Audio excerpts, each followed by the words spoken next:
여쭤보는 게 그렇다면 하락장에 들어가나요?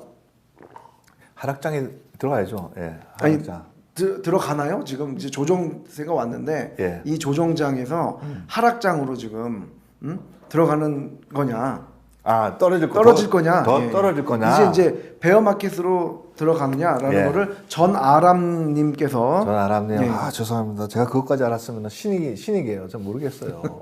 진짜 예. 모르겠으니까 우리는 떨어질 거를 예측을 하고 우리가 지금 하기 때문에 지금까지 이렇게 해왔고 매일매일이 전쟁입니다. 제가 얼굴에 며칠 만에 팍 갔어요. 지금 너무 피곤한데 새벽 5시부터 저녁 지금까지 일을 하고 있잖아요. 5시부터 그러니까 한 4시간밖에 한 4, 5일간 못 잤어요. 너무나 많은 변화가 일어나서 모르겠습니다. 그러니까 모르니까 핵심적인 가치 코어 자기의 코어 그 폴폴리오는 있어야 돼요. 한 60% 정도는 또 2%, 3% 떨어지는 그 우량한 그다음에 맷집이 강한 밸류 스탁들이 있어요. 밸류 스탁이 왜 밸류 스탁이냐? 밸류는 지금 현재 밸류가 퍼포먼스가 있는 거예요. 펀더멘탈, 밸런스도 좋고 인컴 스테이트먼트도 좋은 거, 캐시플로우도 문제가 없는 거, 워킹 캐피탈 그런 거는 잘 떨어지지 않으니까 기본적으로 해놓고 나머지들은 자기 나이나 이런 목적에 따라서 조금 들어갈 수도 있다라고 이제 말씀을 드린 거고 결국은 200불 하는 것들 주가가 10년 있다가 1000불이 되면은 지금 250불에 사나 200불 사나 그게 그거예요. 그게 그거죠. 예, 그러니까 이 장기적으로 투자하시는 분들이 무섭습니다. 그래서 예. 그렇죠. 그러니까 지금 1000불짜리를 내가 200불에 사나 220불에 사나 뭐가 문제예요. 장기 투자를 하게 되면. 장기 투자를 하게 되면. 미국 주식은 장기 투자합니다. 그러니까 데이 트레이딩 이렇게 하루 만에 얼마 벌고 뭐 이게 중요하지는 않아요. 그러니까 그렇게 벌고 싶으면 그렇게 하시면 되는데 그만큼 잃을 수는 있어요. 그러니까 중요한 거는 오랫동안 투자하시자. 오랫동안 투자하면 벌게 되시면 미국 시장, 한국 시장이랑 달라요. 회사가 S&P 500에 떨어졌다고 해서 망하지는 않거든요. 비즈니스를 해요. 있잖아요. 파이저 망하나요? 떨어졌다고. 아니죠. 아니에요. 또 나중에 또 그 대표적인 케이스가 또 있잖아. 빠졌다가 또 들어간 게 있잖아 이번에. 아 그렇죠. 그 한의웰 같은 경우는 빠졌을 때는 몇 년 안 됐어요. 빠질 때는 얼마나 섭섭했을 거예요. 왜냐하면 자기네들 주식을 많이 안 살 것 같으니까. 이번에 또 들어왔단 말이에요. 예, 그러니까 다우지수에 들어가게 됐죠. 미국은 항상 세컨 찬스가 있습니다. 예, 미국에서는 레이오프 실업이 당해도 자기가 노력해서 또 직장을 찾을 확률이 또 높아요. 미국은. 높죠. 예. 왜냐하면 기업들에서 세컨 찬스 주거든요. 나이에 상관없이. 그래서 여러분들도 주식을 팔고 살 때도 항상 그걸 좀 아셨으면 좋겠다. 너무 단기적인 시각에서 이렇게 지금 이렇게 보시면 안 된다. 주식시장을 보실 때 한국처럼. 그러면 아무리 주식시장이 도와줘도 본인이 그 떨어질 때 팔고 올라갈 때 사고 계속 이럴 거거든요. 분명히. 분명히 그럴 거면 심리적으로 약하기 때문에 취약한 층이잖아요. 특히 이제 10억 미만이 취약층이라고 그러거든요. 10억 미만이. 맷집이 없어요. 조금만 잃어도 뭐 몇천만 원 이렇게 잃어버리면 막 다다다다 떨릴 거 아니에요. 그렇죠. 그렇죠. 그러니까 그렇게 해서는 안 된다. 그렇게 했으면 처음에 투자를 하지 말라. 그러니까 처음에 투자에 확신이 있으면 오래 해라. 그렇죠. 그다음에 위반한싱을 계속 해야 되는 그런 거죠. 참 어려운 얘기인데 그래도 우리가 꼭 지켜야 되는 원칙입니다. 장기 투자하기가 더 어려워요, 여러분. 긴가민가 10년 동안 그거 가지고 있으면 떨어질 때도 진짜 팔아야 되나 계속 이런 생각할 거예요. 장기 투자가 여러분 똑같은 주식을 오래 가지고 있는 게 여러분한테 얼마나 힘든지 여러분들이 더 잘 아실 거예요. 장기 투자가 쉽지는 않습니다. 예, 그렇습니다. 예. 그리고 아까 질문하신 분 중에 잠깐 넘어갔었는데 벨로다인이라고 있어요. 벨로다인이 이제 라이다 업체인데 실리콘밸리 업체거든요. 예. 그 부품 회사인데 그게 이제 상장 가능성 있냐라고 이 학스님이 테라다인은 알고 있는데 예. 벨라다인은 제가 아직 추적을 못했습니다. 벨로다인이죠. 벨로다인은 제가 좀 적어주세요. 제가 예. 다음 시간에 공부를 해서 좀 알려드릴게요. 예. 제가 보는 게 있으니까 정보를 찾을 수는 있어요. 그 이 학스님께서 이제 상장 가능성 말씀하셨는데 예. 기사는 나왔어요. 벨로다인이 스펙 상장을 준비하고 있다고. 예. 합병 예정 제이님이 말씀하셨지만 스펙을 통해서 이제 합병해서 상장을 할 것으로 지금 보도는 나오고 있거든요. 그래서 다음 주에 그 회사에 대해서 우리 뮤욕 형님이 공부해서 뮤욕 형님 모르는 게 있습니다. 뮤욕 형님도 그러니까 말씀을 해주시겠다고 하고요. 그 다음에 이정아님이시죠. 이정아님 감사합니다. 이정아님께서는 한국에서 투자를 하실 때는 환율 해지 중장기로 환율 해지 어떻게 해야 될까요? 환율이죠. 환율. 그거는 이제 미국 경제도 알아야 되고 한국 경제도 같이 알아야 되는데 그렇죠. 제가 한국 경제에 약해요. 잘 모릅니다. 근데 달러화가 이 미치는 영향들이 원화랑 어떻게 절상이 될 거나 절하가 될 건지는 잘 모르겠으나 그런 데다가 투자하는 것보다는 좀 더 안전한 해지를 하시는 거잖아요. 그래서 그런 거는 조금 어렵다. 퓨처 하기는 좀 어렵지 않. 그 일반 투자자들이 하기에는 좀 어렵지 않느냐. 저는 이제 기본적으로 그런 상식을 가지고 있어요. 예. 그렇습니다. 그리고 또 질문이 아까 저 위쪽에 있었는데 금 가격이 어떻게 될까요?라고 이제 물어보신 분이 있는데 잠깐 지금 반등할 것 같아요. 반등할 자 그러면은 우리 돈이 질문을 하셨으니까 한번 얘기를 해보도록 하죠. 좀 여기 한번 보시죠. 금 가격이 여기 나왔습니다. 이 준비를 했습니다, 묘 형님이. 네, 좀 올라가다가 이번에 많이 좀 조금 떨어졌죠. 지금 그래프에 속임수가 있는데 그렇게 별 차이가 없어요. 근데 좀 자잘하게 잘라놔서 그런데 좀 떨어져 있습니다. 그러니까 이제 좀 일 온수당 지금 1925불 선에서 또 1945불 올라갔다가 지금 1910불, 15불 선으로 내려왔거든요. 근데 지금 여러분도 알다시피 제로금리 시대에 자산은 갈 데가 없어요. 여러분들이 돈이 지금 1억, 2억, 뭐 10억 이렇게 있으면 10억 정도 있으면 좀 차이가 있을 수가 있거든요. 지금 큰 뭐 현대 같은 경우라도 환율이 뭐 1%, 2% 올라가나 내려가냐에 따라서 이 프로핏 마진이 달라지잖아요. 그만큼 조 단위로 되면은 이게 굉장히 중요합니다. 캐시도 가지고 있느냐 이렇게 되는데 지금 이 말고 그 다음 걸로 한번 보여주시죠. 이걸 보시죠. 자, 이거는 뭐냐면요. 이거는 이제 금 가격의 실질적으로 퍼싱 파워를 화폐로 환산한 건데, 금 가격은 올라가나 내려가나 화폐를 그냥 가지고 있는 것보다 훨씬 더 가치가 있다라는 거죠. 그래서 지금 제로금리 시대에 캐시는 많이 나와 있죠. 그 돈이 어디 갔다? 나스닥 같은 데가 막 들어가는 거거든요. 캐시가. 그래서 지금 캐시가 갈 데가 없어요. 캐시가 이거 지금 같이 장이 이런데 본드를 사겠어요? 본드가 지금 안 되겠죠. 미니본드도 지금 그렇죠. 좀 그다음에 석유에 투자하겠어요? 위험하잖아요. 아유 좀 그러면 불안하죠.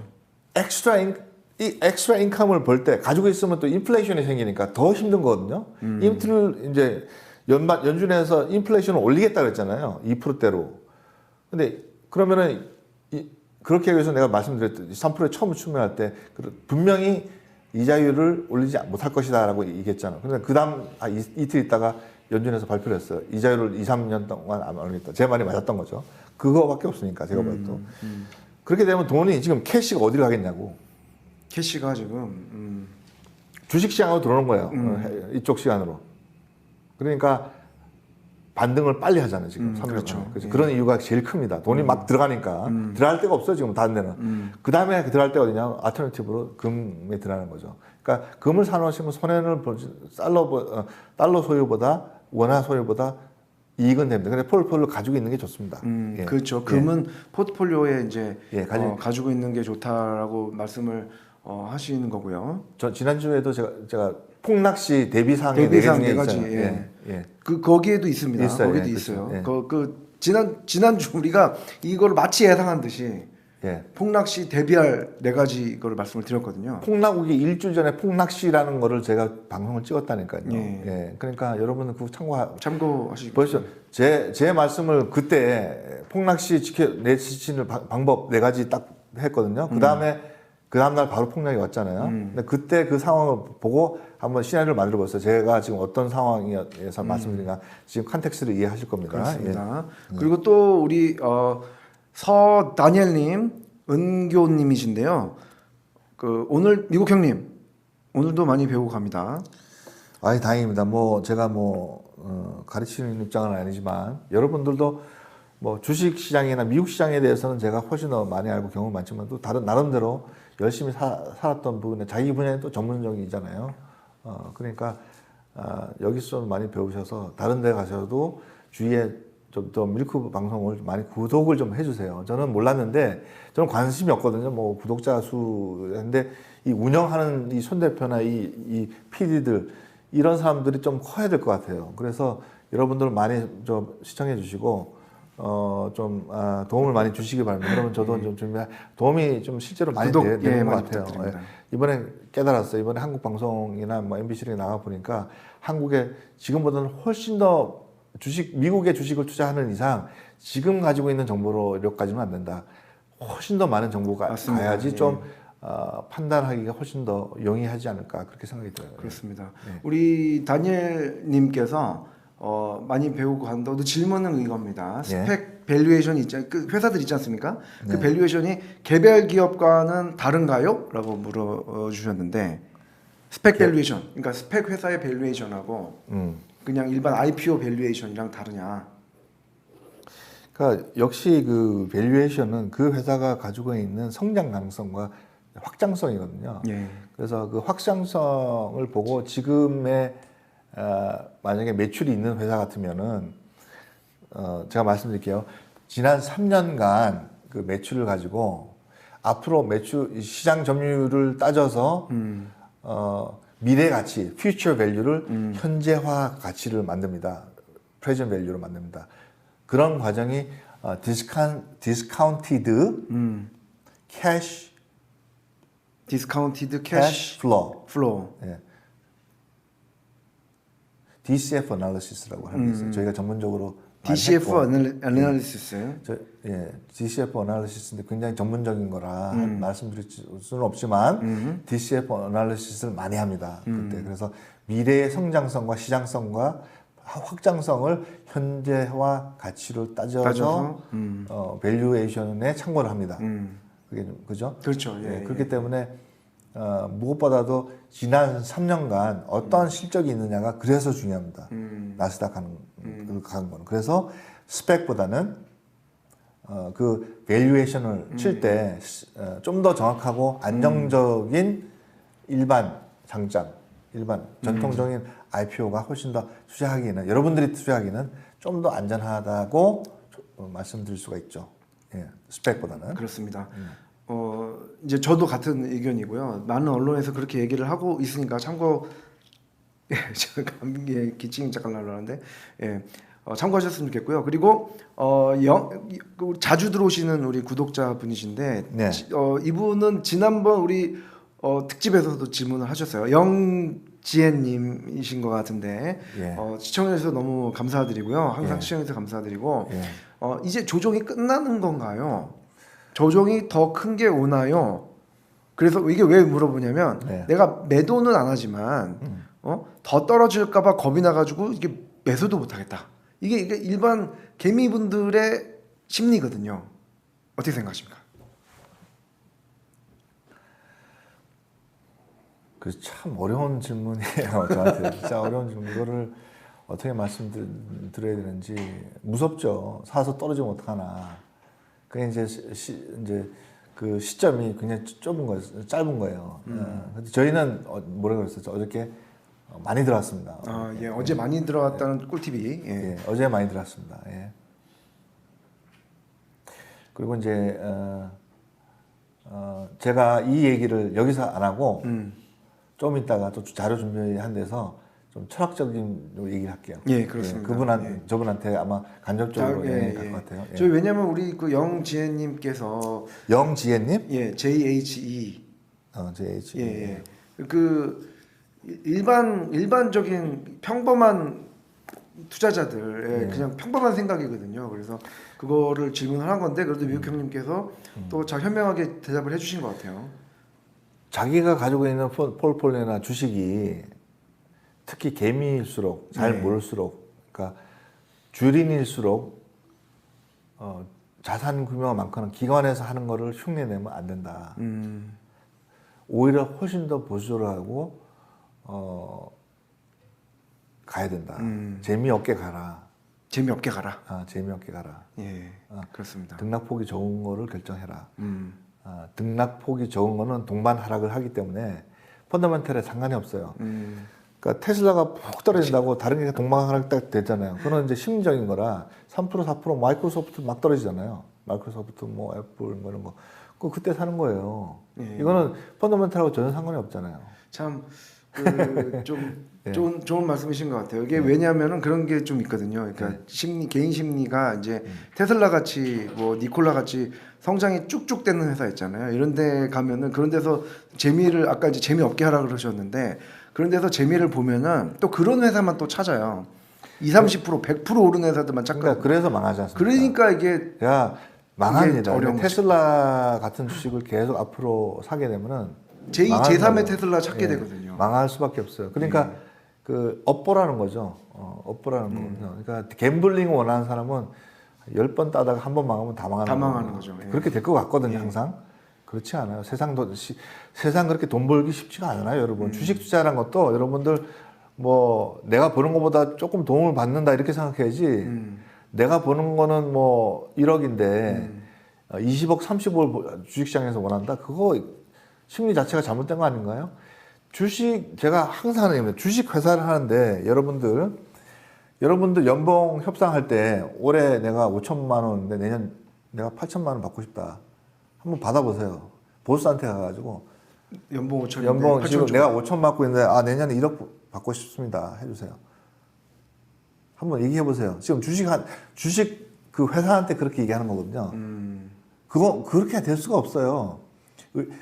그 시장을 확장하고 R&D를 하고 뭔가 어렵게 몇천 명, 몇만 명에서 뚝딱뚝딱 해서 1년, 2년, 3년 고생을 해서 이제 10% 정도 올라가는 거예요, 여러분. 예? 펀더멘탈이라는 거는. 그게 돈 벌기가 그렇게 쉽지 않아요. 주식 시장도 마찬가지입니다. 그 생각 자체가 주식이 가지고 있는 뭔가 주식 시장에 대한 어떤 너무나 접근성이 커졌기 때문에 주식시장을 쉽게 보는 경향이 있어요. 근데 결국은 주식 회사도 비즈니스를 잘 해야 됩니다. 비즈니스를 잘하면 그 경쟁에서 이겨야 되는 거거든요. 그렇죠. 그렇기 때문에 제가 항상 하는 얘기예요. 과욕은 금물이다. 그래서 항상. 그래서 그런 차원에서 말씀을 드렸어요. 그렇게 해서 여러분 같이 성실히 매일 열심히 일하는 그런 회사를 기본으로 하는 게 코어 밸류거든요. 코어 밸류를 두고 나머지는 뭐 적게라도 한번 내가 하는 것보다 좀 더 해보자 이렇게는 할 수 있는데 그거를 베이스를 뭐를 까느냐가 더 중요합니다. 오늘 사도 되고 내일도 팔아도 되고 상관이 없어요. 근데 그런 거에 대해서 공포심을 느끼게 되면 안 된다는 거죠. 예. 그렇습니다.